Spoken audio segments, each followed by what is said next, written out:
Hey, welcome back to Fat Mama Physics. In this second video, we are going to talk about elastic potential energy. And again, some form of stored energy. Elastic potential energy. The stored energy in an elastic object when it's being stretched or compressed from its equilibrium position. Immediately, I think of resistance bands and training, working out in a gym. Or you might think about slingshots or elastic bands that you use for your hair.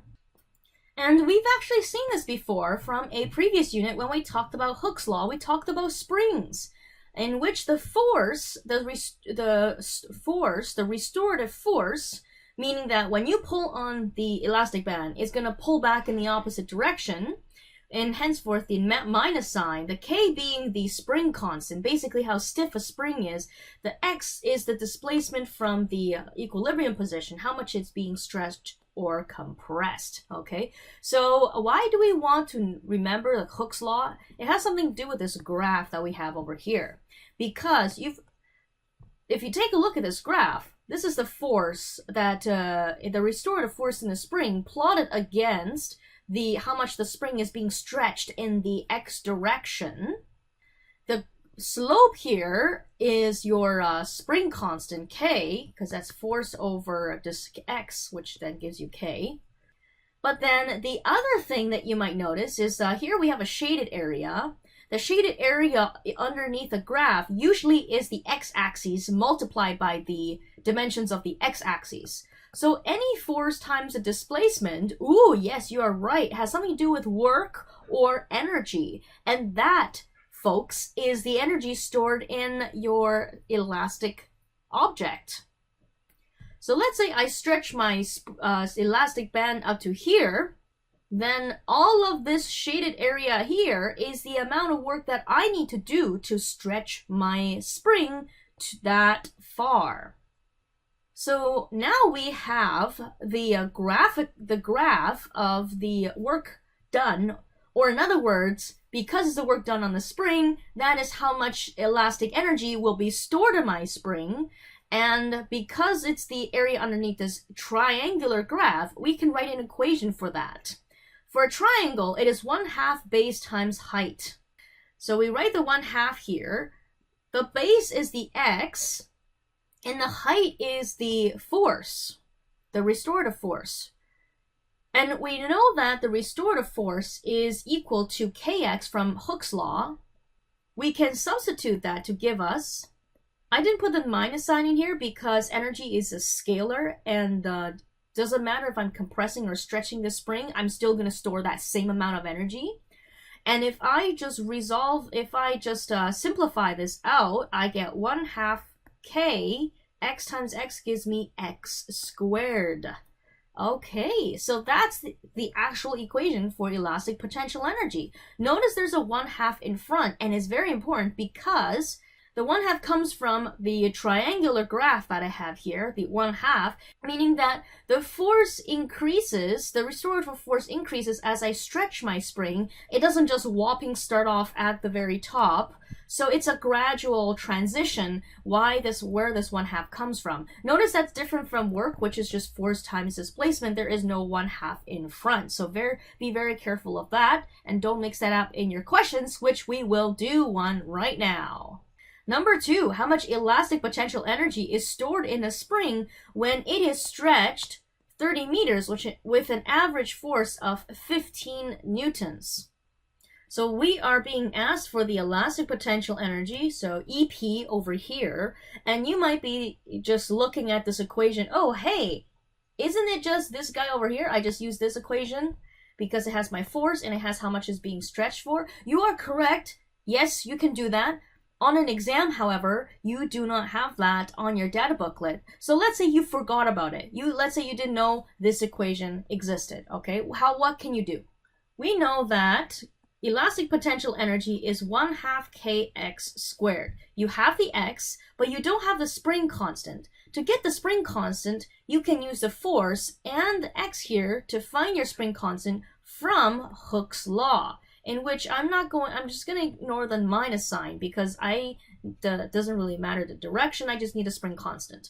So to solve for spring constant, I'm going to divide both sides by my x, in which I get the spring constant equals to the force divided by the displacement. The force is 15 newtons, and the x is 30 centimeters, which we must convert that to meters.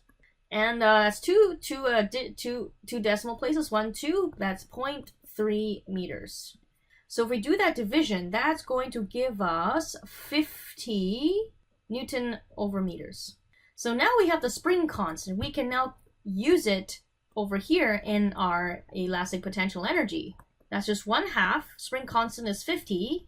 Newton per meter. Displacement is still the 0.3 meters. Don't forget the square. A lot of people forget the square here. Multiplying everything out, we get 2.25. And it should be rounded to 1 sig fig. So you get 2 joules. Not a lot of joules in this one, eh? So here we have this. Now, a lot of times where a lot of my students might look at this question and say, oh, isn't it just my force times displacement just like work?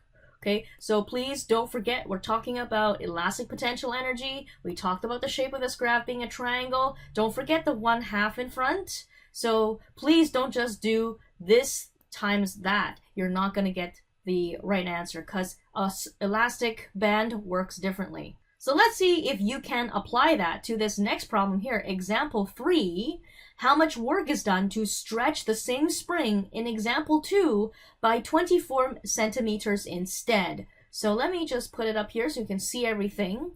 This is a good time for you to pause the video right now and try this problem. And now it's my turn. I'm actually going to voice over this one, and because it is not too long. Okay, so here we have the same spring. If we're talking about the same spring, we're talking about the same stiffness, therefore the same spring constant. But this time, we are stretching the spring 24 centimeters instead. So that converted to meters is 0.24 meters. Now, this is asking for the work done, okay? Now, many of you will be tempted to try, well, I know work is force times displacement, right? So if I just use this to find the kx to find the restorative force and multiply by x again, don't I get the answer? Okay, no. That is exactly what we just talked about in the last question, in which a spring works differently. The restorative force gradually increases as you stretch the spring. So you're not going to get the full-blown restorative force kicking in right from the get-go.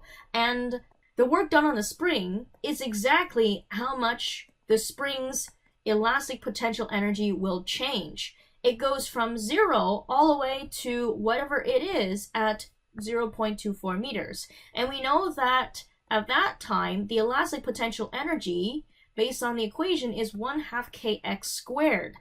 So we have an equation already for the elastic potential energy, which is going to be how much work you need to do to stretch the spring to this point. So we just need to substitute in these values to figure out how much potential energy that is, thereby giving us the amount of work needed to do that. So substituting everything in, don't forget the square here. A lot of students will forget that square.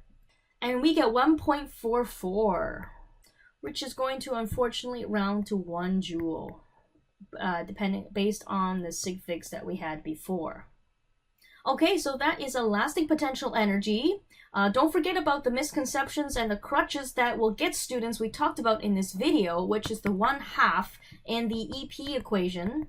Don't forget taking the square of your displacement, and don't forget the fact that whatever work you do on something is equivalent to how much the energy in that system changes. Just like if you do work on a spring, the elastic potential energy will go up. Alright, so hopefully you have the tools you need to do future questions on elastic potential energy from this video. I thank you for watching, and I will see you next time on Fat Mama Physics, signing out!